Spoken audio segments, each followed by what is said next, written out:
네, 이동훈 교수님께서 발표하시겠습니다. 네, 소개 감사드립니다. 오늘 제가 말씀드릴 내용은 관절염이 진행되고 있는 연골 재생술에서 연골뿐만 아니고 연골하고를 같이 생각을 해야 된다는 것입니다. 제가 말씀드릴 내용은 크게 5가지입니다. 우선 연골하고의 역할에 대해서 살펴보겠습니다. 연골과 연골하고는 굉장히 복잡하게 견고하게 결합이 되어 있는데, 연골은 주로 관절에 대해서 영향을 공급을 받고 있지만 연골하고에서 연골 쪽으로 신경줄과 혈관 조직이 침투하면서 또 교류도 하고 있습니다. 바이오메카닉스를 보면 카트리지는 충격 흡수하는 기능을 주로 담당하고 있고, 서브콘드랄본은 로드 트랜스미션을 담당하고 있습니다.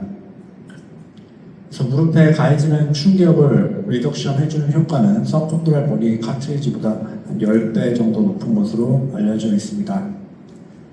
그래서 이러한 연골하고의 중요성이 점점 강조되고 있기 때문에 최근 나오는 얼리 OA 관련된 논문에서도 연골하고를 중요하게 다루고 있습니다. 그렇기 때문에 최근의 개념은 카트리지와 서브콘드랄본을 따로 생각하는 게 아니고 하나의 싱글 펑셔널 유닛으로 보자는 것입니다. 관절염이 진행되는 데 있어서의 카트리지와 서브콘드랄본의 변화를 보면, 우선은 서브콘드랄본에서 마이크로 스트럭처가 파괴가 되면서 베슬들이 차들어오고 연골도 같이 망가지고 있는데, 서브콘드랄본은 파괴가 되면서 점점 약해지다가 스클레로틱하게 다시 두꺼워집니다.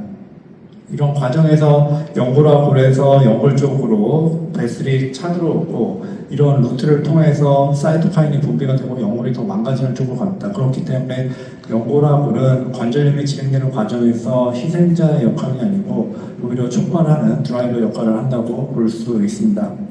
그러면 초기 관절염 환자에서 어떤 식으로 카트리지 리페어를 해야 되는지 한번 살펴보겠습니다. 저는 서피스뿐만 아니고 오스티오콘드랄 유닛을 통째로 봐야 된다는 것입니다. 관절염이라는 것 자체가 연골의 마모뿐만 아니고 연골과 골도 같이 망가지고 있고 시노비움의 인플라메이션도 동반이 되고 있기 때문입니다. 그렇기 때문에 요즘은 연골과 골의 트리트먼트를 하기 위한 이런 방법들도 많이 소개가 되고 있습니다. 그럼 기존에 시행했던 마이크로 프랙처로 얼리 OA 치료가 과연 합당한지 한번 살펴보겠습니다. 다 아시다시피 마이크로 프랙처 하고 나서 1, 2년 후에는 임상적으로 많이 좋아지지만 그 후부터는 다시 임상 점수 감소한다고 알려져 있고, 40세 미만과 40세 이상의 환자를 분류를 했을 때에도 카트리지 생성되는 퀄리티가 40세 미만에서 더 우수한 것으로 알려져 있습니다. 그렇기 때문에 현재까지 나와 있는 결론은 마이크로 프랙처는 40세 미만에서 피브랄 콘다일에 국한된 경우 좀 작은 사이즈의 효과가 있는 것으로 알려져 있습니다. 그렇기 때문에 오스티오콘드랄 유닛을 리제너레이션 하는 데는 아직 충분하지 않다, 이런 식으로 결론을 내릴 수 있겠습니다. 그래서 마이크로 프랙처하고 결과 좋은 경우도 많지만 안 좋은 경우들도 있습니다. 보시는 것처럼 MFC의 포컬 디펙트 있는데 마이크로 프랙처하고 나서 카트리지는 커버리지가 되지만 보니데마가 생성이 되고 있고, 3년 후에 봤을 때는 서콘드랄본 리전이 더 심해지는 양상을 보이고 있습니다. 그렇기 때문에 단순히 카트리지 디펙트만 있다고 하더라도 얼리 OA에서는 마이크로 스트럭처하게 서콘드랄본의 이미 병변이 시작될 수가 있기 때문에 이런 식으로 마이크로 프랙처를 하고 안 좋은 결과를 얻을 수도 있다는 것입니다. 그럼 ACI는 어떤지 한번 보겠습니다. 원래 OA에서 ACI를 하고 나서 결과를 보고한 논문들이 꽤 있습니다. 숄터 미드텀으로 클리닉 아웃컴 좋아진다고 보고하고 있고, 롱텀하게는 아스로플라스틱 지연시킬 수 있다고 보고하고 있습니다. 하지만 대부분의 이런 리뷰 논문들이 KLE 이하의 포컬 디펙트를 중점적으로 연구를 하였고, 대부분 펑셔널 스코어에 대한 결과고 티슈 퀄리티에 대한 분석은 하지 않았습니다. 그리고 어떤 연구에서는 MRI 상으로는 파이버 카트리지 생성된다는 보고도 있었고, 보온 카트리지 인테그레이션이 별로 안 좋다는 보고도 있었습니다. 그리고 서콘드랄본 패솔로지가 있을 때는 이것이 좋아지진 않고 그냥 그대로 유지가 된다, 이렇게 보고를 하고 있었습니다. 그래서 ACI를 하고 나서는 심통은 좋아질 수 있지만 듀어러블한 오스티오콘드랄 유닛을 만드는 건 아니다, 이렇게 이해를 하셔야 됩니다. 그러면 오스티오콘드랄 유닛을 리제너레이션 하기 위해서 어떠한 방법들을 할 수 있을까? 크게 네 가지 볼 수 있겠고, 저는 오늘 바이오로직스를 말씀드리겠습니다. 바이오로직스 위에 스캐폴드를 사용하는 방법, 아니면 HTO 등의 바이오메카니컬 코렉션, 아니면 바이오메카니컬 코렉션을 하면서 바이오로직스 스캐폴드를 쓰는 방법이 있을 수 있습니다. 2006년에 보고된 논문인데 메세키말 스템 셀은 디퍼런시에이션이 아니고 그 바이오액티브한 팩터를 시크리션 하면서 트로피칼한 메디에이터로 역할을 한다고 보고를 하였고, 그렇기 때문에 셀 데미지를 낮추고 티슈의 리페어 어빌리티를 향상시킨다고 보고하고 있습니다. 2014년 AJSM에 보고된 논문에서도 파라크라인 시어리 이펙트를 더 강조를 하고 있었습니다. 그래서 최근 나오는 논문 중에서는 메센키말 스템셀의 이름 자체를 메디시널 시그널 셀로 MSC 이런 식으로 명명을 해야 된다, 이렇게도 보고하는 분들도 있습니다. 그래서 메센키말 스템셀의 타입은 오토셀과 알로셀이 있을 수 있겠는데, 오토셀은 배양하지 않고 농축시키는 개념이 되겠고, 알로셀은 계대 배양을 통해서 세포를 증식시켜서 다량으로 생산할 수 있다는 장점이 있겠고, 카티셀도 그중 하나입니다. 그래서 카티셀의 장점은 한 3번에서 5번 정도의 계대 배양을 통해서 균질성 확보, 고품질 세포만 선별할 수 있다는 것, 대량 생산, 무엇보다 세포의 노화가 없다는 것, 그 다음에 연골, 골 분할능이 다른 비맥이나 이런 것보다는 더 안정적이라는 게 장점이 되겠습니다. 세이프티 이슈도 지금 10년 이상 팔로우에서는 큰 문제 없는 것으로 알려져 있고, 그럼 서컨드랄 본의 리모델링에 대해서는 어떤가? 카티스템과 마이크로 프랙처를 비교를 해봤습니다. 카티스템에서 조직 검사했을 때는 타이트 콜라겐 강하게 염색되면서 사프라닌 염색에서도 균일하게 염색되는 걸 볼 수 있고, 연골하고 연골 하골의 견고한 결합을 볼 수 있습니다. 하지만 마이크로 프랙처는 타이트 콜라겐이 비교적 적고 연골과 연골 하골의 스트럭처도 그렇게 견고하지 못한 것을 볼 수가 있었습니다. 클리니컬 아웃컴은 김만수 교수님께서 잘 말씀해 주셨듯이 좋은 결과로 대부분 보고를 하고 있습니다. 그렇다면 카티스템을 수술하는 데 있어서 어떤 식으로 조금 더 결과를 좋게 할 것인가, 이런 것을 한번 보겠습니다. 초기에 카티스템을 사용했을 때 드릴빗은 4-5mm 직경이 한 5mm 뎁스였습니다. 그러니까 큰 구멍으로 얇게 파는 방식이었었는데, 점점 디퍼 드릴링에 대한 니드가 생기면서 한 7mm 정도 뎁스를 길게 했고, 최근에는 조금 더 길게 해서 10mm 정도 디퍼 드릴링을 사용하고 있습니다. 직경은 2mm, 3mm, 3mm 정도 사용하고 있는데, 저는 개인적으로 3mm 직경에 10mm 뎁스 드릴링을 선호합니다.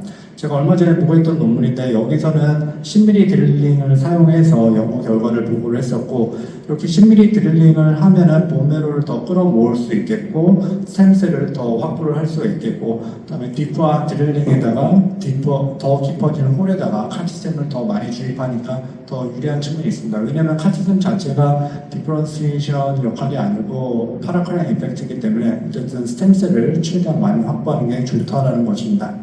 그리고 오픈해서 할지 스코프로 할지 장단점이 있는데, 오픈해서 하면은 아무래도 시야가 확보가 잘 되고 카티스템을 홀에다가 잘 채워놓을 수 있다는 장점이 있겠지만, 수술하고 나서 통증이 좀 있고 스티프니스 발생할 수가 있겠고, 스코프로 하면 통증이나 ROL 면에서는 우수하지만 아무래도 큰 병변에서는 홀에다가 다 채워놓기가 조금 부담스러울 수 있습니다. 그래서 스코프로 할 때는 소프트 티슈를 좀 리트랙션하는 방법들을 여러 저자들이 소개한 바 있습니다. 제가 스코프로 수술하는 영상을 보여드리겠습니다. 그건 데브리를 하고 큐레팅을 한 다음에 3mm 직경에 10mm 뎁스 드릴 홀을 뚫습니다.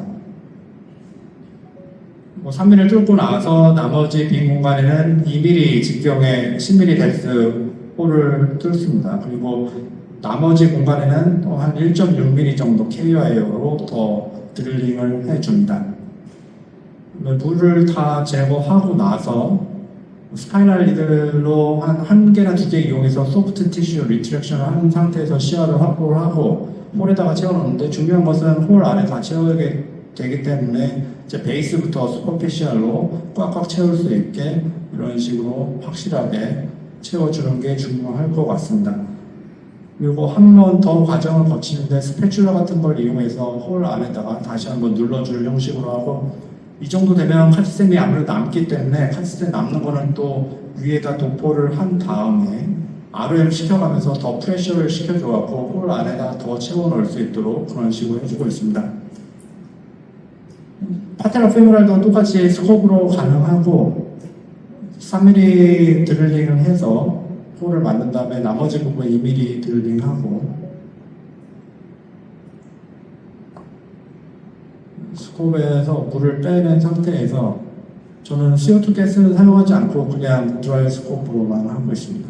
이런 식으로 채워놨습니다. 그래서 1년째 정도 됐을 때 조직 재생된 거 보면은 꽤 리지드한 티슈 재생된 거 볼 수 있겠고, 저는 요즘 오픈 서저리랑 아스로스코픽 서저리 비교하는 조직 검사 연구를 진행 중인데, 이렇게 셀컴 로그를 할 때 조직을 떼서 지금 조직 검사를 시행하고 있습니다. 한 케이스 보여드리면 카트리 콜라겐 2에서 강하게 브라운 염색 잘 된 거 볼 수 있고, 사프라닌에서도 하이알라인 카티니지 잘 생성되면서 연골 침파, 연골 하골 견고하게 잘 재생이 되면서 견고하게 결합된 것을 볼 수 있습니다. 제 케이스 몇 개 보여드리고 마치겠습니다. 라이트 메디랄 웨이 스펙트6에서 한 업테이크 있었고, MRI 봤을 때 서컨드럴 본 리전 꽤 큰 상태에서 연골은 거의 다 마모가 되어 있었고, 병변이 커서 오픈으로 했고, 1년째 H2를 같이 했었는데 H2 리무벌 하면서 MRI 찍었을 때 서컨드럴 본이 꽤 스무스하게 리저너레이션 잘 되고, 카트리지도 풀 커버리지로 잘 덮였습니다. 그리고 스코프로 봤을 때도 풀빙 했을 때도 꽤 리지드한 거 확인할 수 있겠고, 스펙트 CT 봤을 때도 한 업테이크 많이 소실되었습니다. 두 번째 케이스는 보스니로 KL2에서 3 정도 보스 바루스였고, 양쪽 다 있는데 오른쪽에 했던 것만 보여드리겠습니다. MRI 봤을 때는 서컨드럴 본 리전이 확실하게 보이진 않지만 이 정도 됐을 때는 마이크로 스트럭처하게는 서컨드럴 본에도 패솔로지는 있다, 이렇게 생각을 해야 된다는 것입니다. 병변이 크진 않아서 스코프로 수술을 했고 이런 식으로 카티쌤 이식 수술을 했습니다. 그래서 1년째 뽑을 때 보니까 카트리지 꽤 잘 생성이 됐고, MRI 봤을 때도 서컨드럴 본에 본이들만에 이런 병변 없었고, 카트리지 풀 커버리지 잘 됐고, 또 하나 이런 환자들은 H2를 하면서 굳이 후지 사업까지 보낼 필요가 없습니다. 이런 환자들은 메니스커스 어느 임팩트하고 카트리지 잘 생성이 되면 어느 정도 유지가 되기 때문에 뉴트럴에서 살짝 밟아서 보낸다는 느낌으로만 하면 환자 불편감도 없고 만족도가 클 수 있습니다. 마무리하겠습니다. 관절염은 단순히 카트리지만의 문제가 아니고 서컨드럴본의 패솔로지가 같이 있는 상태라는 걸 알고 있으셔야 되겠고, 그렇기 때문에 얼리 OA의 치료 개념에서는 오스티오콘드리얼 유닛을 리제너레이션 시키는 개념으로 가야 되겠고, 이러한 방법들 중에 여러 가지가 있을 수 있겠는데 바이올로직스를 이용하는 방법 중에서 우리가 흔히 생각할 수 있는 것은 카티스템이 되겠고, 카티스템 원리 자체가 이것을 분화시키는 목적이 아니고 파라크라인 이펙트를 얻고자 하는 거기 때문에 조금 더 스템셀을 끌어모으고 스템셀을 더 잘 집어넣기 위해서 한 2, 3, 4mm 직경에 한 10mm 뎁스의 홀을 사용하면 더 효과가 좋지 않을까, 이렇게 생각을 한다는 것입니다. 경청해 주셔서 감사합니다. 네, 감사합니다. 두 분 잘 들었습니다. 지금 이제 우리에게 남은 시간은 3분